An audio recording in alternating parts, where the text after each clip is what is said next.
Does being initiated by a PLM, which means perfect living master, guarantee the absence of fear and doubt and insight of the internal levels? Will the initiate see internal light and radiant form of master?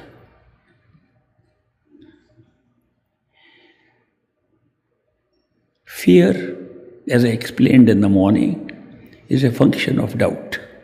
Doubt is a function of the mind, a natural function. It's not artificial. So when we are living a life guided by the mind, we will always have doubt and fear. When you lead a life guided by your soul, you will not have doubt and fear. This certainty of everything and absence of fear comes when you have that knowledge. Knowledge will come when you live a spiritual life. Spiritual life starts from here. As I mentioned in the morning, if you make your decisions with intuitive information, not with mental information, you're already moving toward the spiritual life. Then you will notice that when we act upon something, there are two wills operating inside us, a mental will and a spiritual will. We have practiced for years and years, generations, lifetimes, to use mental will for living in this world. A natural thing. But now we want to go back to our true home and meet spiritual will for that. Therefore, spiritual will comes from the soul. Intuitive knowledge is coming from spiritual will. Thoughts are coming from mental will. We are so used to mental will that in order to develop spiritual will, simple method is to say no to the mind. Not every time. 3-4 times a week is good enough. When the mind wants to do something very badly, say no. Then the mind will make an excuse. Why not only once? Say no. It will say many other things. Keep on saying no and stick to the no. Spiritual will develop automatically. We don't do that. Mind persuades us to follow it. So we have to break that habit of the mind. Mind may be telling us some good things also. It's only when the mind is insisting on doing something, we are going very much with the mind. And that is when we should be able to say no. And I have found by practice, even if 3-4 times a week, you're able to say no strongly to the mind becomes subservient to you, and your spiritual will becomes stronger. Spiritual will dictate what the mind should do. Mind is a thinking machine. If you tell it to think something, it will do it. I want to tell my mind, now talk about this, it will talk. I want to say the mind should now do my repetition of words, my Simran, it will do. But if the mind tells me what to do, I neither do either of these things. So when we say we should tell the mind to do something, that's spiritual will.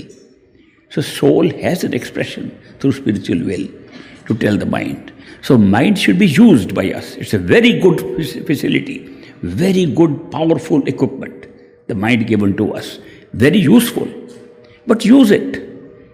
Don't let it be our master. It is our servant. Treat it like a servant. You be the master. Tell the mind what to think at any time. Tell the mind what to do. You are the master. So developing spiritual will can be done by saying no to the mind when it wants something the most. Just 3-4 times a week, you have a very strong power of your own to use your mind. So far as seeing internal things, yes.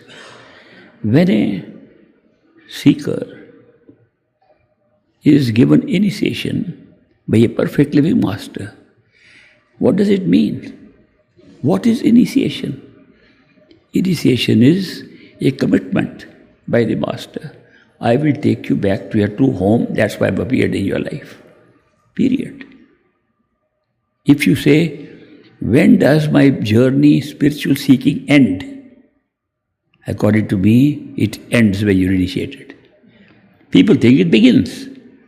People think our journey to spiritual home begins when we are initiated. And they think initiation means how to meditate, how to find things by yourself. That is not the meaning of initiation. Initiation is a commitment by someone speaking from the true home. Your turn has come, you arranged it, you don't want to end this show and go back home, I will take you because I am your true self. You discover me at the end that we are the same. So that is why initiation is a very big step. But since the mind does not accept it, mind has doubts, the masters become teachers. They are not teachers. They become teachers for the sake of our mind and say, do meditation like this. Mind says, that means something. Now work, more meditation. Yeah, we'll get more. If we do more, we get more. Mind knows that. We struggle hard. After struggling hard, we keep on failing. Then some thought comes to us. If it was merely a question of making effort, we have made so much effort, what have we got out of it? There has to be something else. Then you discover that there are two things, effort and grace. Grace of the master and your own effort. That grace is really working to take you home, not effort. But grace makes you do effort. That we realize afterwards, that you will not even think of making an effort, but for grace. So actually the whole thing is grace. The realization comes in stages. We start with effort, and then we say, grace has come. Then we discover the whole thing was grace. We could not even think of making effort. If the grace was not there, mind does not let us make effort. Mind wants to keep you occupied here. So when you say, is it a guarantee? Initiation by a perfect living master is a guarantee that you will go to your true home. Period. Will you see the internal things? Depends on your progress. Because we're living in time and space, living in a physical world, the physical laws operate to that. That means we see in stages at different times. When doubts come, something happens and it removes the doubt. Gradually, these doubts are removed and some people make rapid progress. And they come within days, they are able to see inside. They can go to causal plane. They can go to even spiritual plane, some people. Because they don't know why. Others don't know why. Because they have done this work in a past life. This is not the only life in which we find spirituality. We have done some work. It wasn't complete. We're completing it now. So do not worry about other people's progress. Watch your own, how far you are going and how much you are seeking an earnest desire to go in helping you to proceed further. So meditation is for the mind, love and the pull of love is for the soul. These two will take you back. What you will see internally depends on the progress you make internally. And I might say, it is not always necessary to see internally. Let me give you an example. My master, Baba Sawan Singh, had his own master. His name was Baba Jamal Singh. Baba Jamal Singh was an initiate of one Swamiji, Seth Shivdayal Singh, from Agra, Uttar Pradesh, from where the Radha Swami term started. When Baba Jamal Singh was still a disciple, he was missing his master. There were no easy communications, there were no telephones, letters were very slow, travel was more difficult. So he was missing his master so much. He wrote a letter to his master. He said, "Beloved Master Swamiji, I am missing you so much. Please give me a chance to come and see you personally, have your darshan. I am missing so much, I want to come right now, fly to you, but unless I give you permission, I can't come." After a month or so, a reply comes from Swamiji. "Beloved son Jamal Singh, I have received your letter and I am very pleased to know that your soul is roaming around in the higher regions. It's going around in the Khand Brahmand." Jamal Singh says, "My soul goes nowhere. This is a mistake Swamiji has made. It must be letter for somebody else and mailed to me." So he wrote back. He said, Swamiji, my soul goes nowhere. I am just missing you. And I want to have your darshan. I just asked your permission to come and see you. Another wait. And another reply comes after a month. Dear beloved son, Jamal Singh, I am very happy to know from your second letter that your soul is roaming around in the higher regions. And so far as coming to see me is concerned, come in the beginning of next month. He said, there is something wrong. Maybe Swamiji's got too old. Maybe he doesn't realize what he's writing. And he got little doubt. He said, I have to go and clarify the doubt. So he carried both the letters to Agra and he placed them in front of Swamiji. He said, Master, you wrote these two letters. In both letters you are writing, my soul is roaming around in higher regions. My soul goes nowhere. I was just missing you and wanted to see you, and I'm very happy to see you. Swamiji laughed and said, Jamal Singh, let's meditate for a while. So there were 10-15 people sitting there.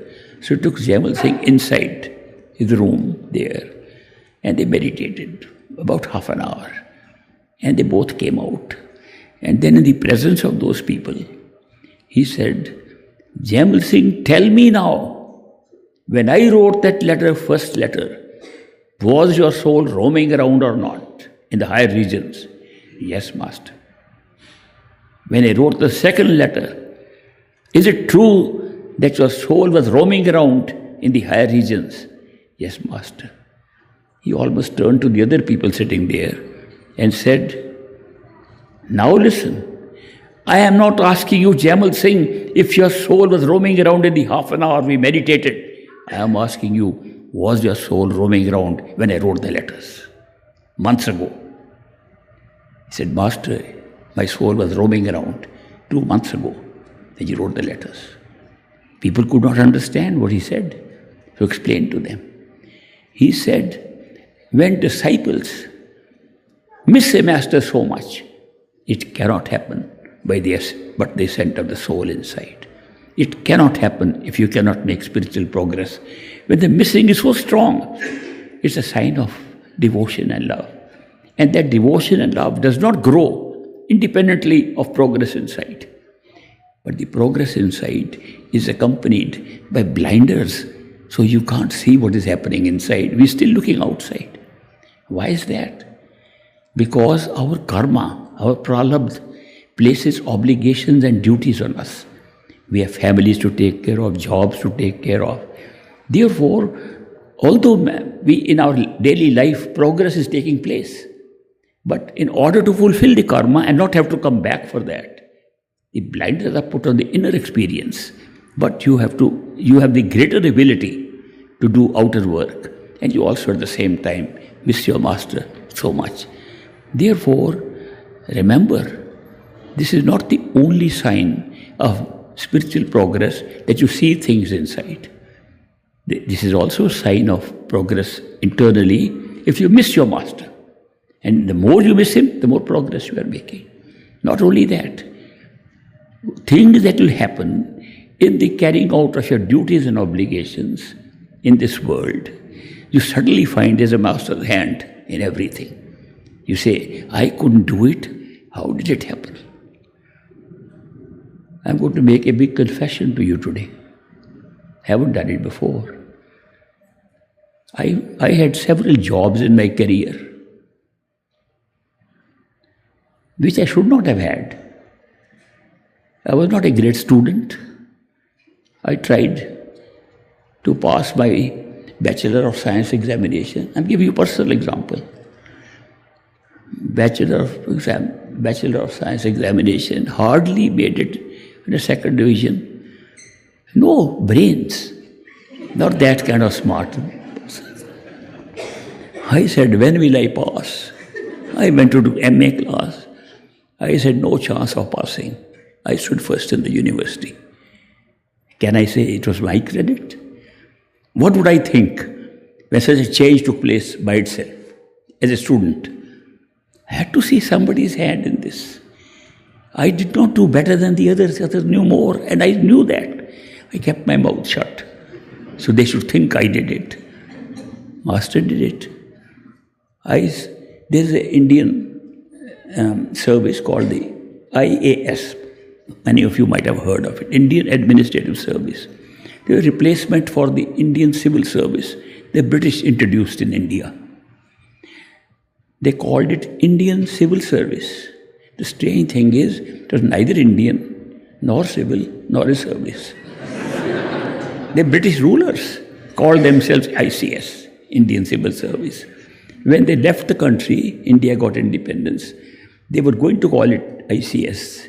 But since it was associated with the British, they changed the title, called it Indian Administrative Service. It was a good service, good job. It used to give good jobs. I said, I am going to try. I have got first class first in my MA. I am a very good candidate for IAS. I tried and failed. Another friend of mine passed. He told me, this is not like an MA exam. Some personalities are made for these things. You are not that type. Sorry. I said, I'll try again. He said, why waste your time? I tried again with a lot of confidence. I am going to pass. What does he know? And I failed again. I said, I gave up. This is not for me. But something in me intuitively said, try one more time. And my mind was saying, no. Something was saying, try one more time. I tried one more time, listening to that inner voice against my mind. And there were 10,000 candidates that year. I stood second in 10,000. Can I give any credit to myself? What I am was shown twice earlier. What great master is, I found third time.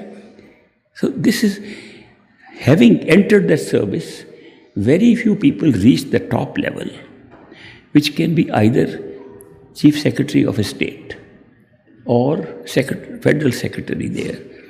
So I had no hope of going anywhere high.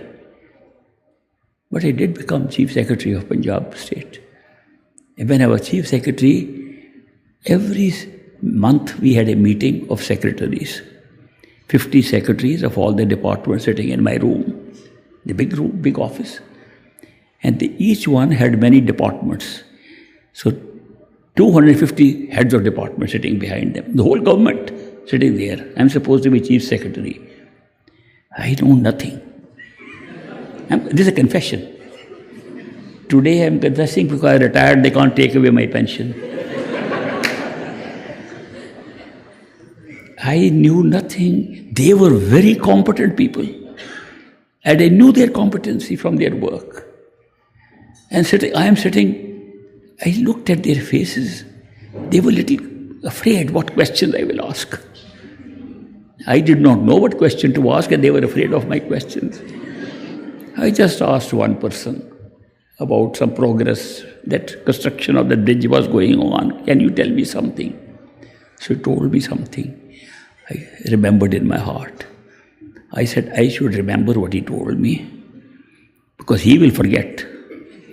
Then I asked other people similar things, and after some time, I pounced upon the same man, asking details of that thing, mentioning that thing. He said, he knows everything. I knew nothing. I'm telling you my personal experiences.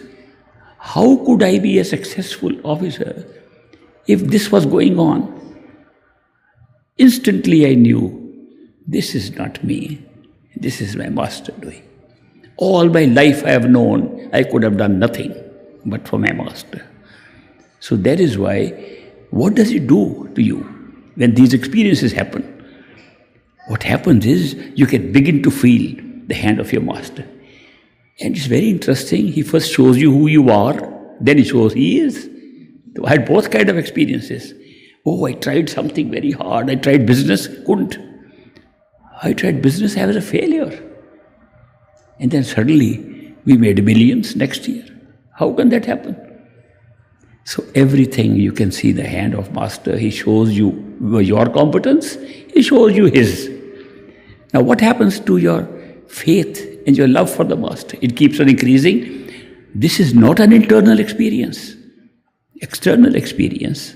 So the external experiences coupled with the internal experiences and the feeling of missing your master and feeling love for him, all three are great guidelines what progress you are making.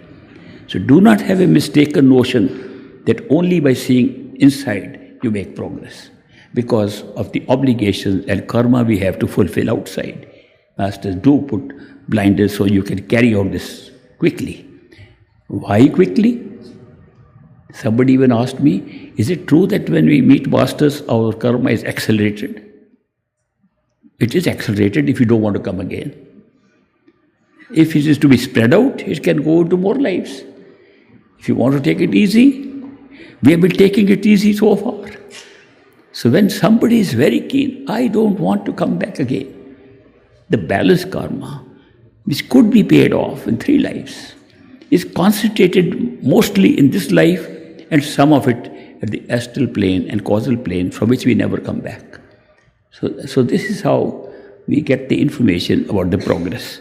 So internal views are always available. And to start with, do your meditation with love and devotion. Secret, love and devotion, not meditation. People have done mechanical meditation, got nothing. Oh, I do 2.5 hours. Because Master said, do 2.5 hours meditation. Very hard, but I do it. What did you get? Not much, I got tired. There was a friend of mine in San Francisco. He invited me to come and spend time with him. I was in India at that time. I traveled all the way from India, very tired, and I reached his house, and it was night time. He served me some supper, something to eat. Said, I am very happy you are here. We'll meditate together at 3 o'clock in the morning, the right time for meditation. I said, I thought I would sleep. I thought I'll rest now, but I have to keep on my face. I'm a very good satsangi of a great master. The ego was still there a little bit to show off. So I agreed. All right, we will meditate for 2.5 hours. So by alarm on the clock, he woke up. Time for meditation. I went, sat in the lotus position. He also sat next to me. And we closed our eyes to meditate. My thoughts were not on meditation. My thoughts were, how long can he meditate? How does he meditate? I don't know how these thoughts came, but from time to time I would open a corner of my eye to see what he was doing. I don't know whether it's coincidence or what. Every time I opened my eyes, he was doing like this, looking at his watch. So hard to complete 2.5 hours. Every 10 minutes look like 2.5 hours. You know that, many of you know that. That when we meditate, we can't have any idea because we think we meditate long enough. The clock doesn't support us. So we, with great difficulty, kept on sitting, tired, and meditation ended 2.5 hours. And he said, Ishwar, so happy we could meditate together so much. Beautiful. I said, yes, it was good meditation. But I can tell you it was meditation on your watch. Because every now and then you looked at the watch. So you did not meditate on the third eye center. You did not meditate on your master. You did not remember him. If you had remembered him, I can assure you, you would have forgotten your watch. But you were looking at your watch. And I could not remember my master. I was also looking at your watch. So we both were good meditators of our watch. I am bringing this incident to your notice. Mechanical things don't work. When you feel the love for a master, that should be carried into meditation. You should have what is called a dhyan, contemplation of the master. With your imagination, imagine the master. Talk to him and do other parts of the meditation. If you have been given a mantra, Simran, repeat and see the master. And then you can say, Master, I am tired of repeating, can you do a little bit for me? And let me tell you, he will do it for you. In meditation, what's the easiest way of meditating than to sit and watch your master doing your meditation for you? Actually, he can do everything for you, including meditation, if you let him. But we don't let him. Our mind says, I have to do something. What is my role? Every time the mind wants to pick up a role and do something, let somebody with power, somebody with greater awareness do something for you. Mind does not let us do this. Mind thinks we can get nothing without our effort. Nothing comes to our life without struggle. So we struggle on this. But if your love and devotion is the primary thing, meditation will become easy and you can notice it. So that is why it's mechanical meditation should be given up. It's not the question of time. 5 minutes of intense meditation with the master is worth more than 8 hours of mechanical meditation. 5 minutes. Because that 5 minutes will pick you up more than the 8 hours, which will be just tiredness that you're sitting too long. Legs are paining, joints are moving. Great difficult to sit for meditation. Why? Because you're forcing yourself to do it. When you remember master, you forget the body. Not master, I am saying, let us say, we are sitting amongst friends. I've sat amongst friends on the floor and we've been chatting, taking some snacks, eating, laughing, exchanging jokes. 2 hours pass. We look, 2 hours have passed, I thought it's only 10 minutes. Meditation, exact opposite. Why did our legs not pain when we were sitting with the friends? Why did we not have the restlessness when we were sitting with friends? Because we loved them, liked them. We were enjoying the company. When you start enjoying the company of your master inside, meditation will be the easiest thing to do. So that is why I keep on saying it's very important to remember the real thing on the spiritual path is love and devotion. Build that up by remembering him. People ask me simple questions in emails. How can we build love and devotion? Just remember him. Pull is already there. That's why you are following the master. You won't follow him. You are trying to do something because of that pull. That is the beginning of your love and devotion. We use these two words because love comes from master. And our response to that is called devotion. It automatically happens. That is why love and devotion are the secret. Great Saint Paltu says, Paltu Sahib ke darbar mein keval bhakt pyar. In the Lord's court, nothing counts but love and devotion. That's the highest place is the love and devotion. That is why if you have love and devotion, you can get progress both inside and outside.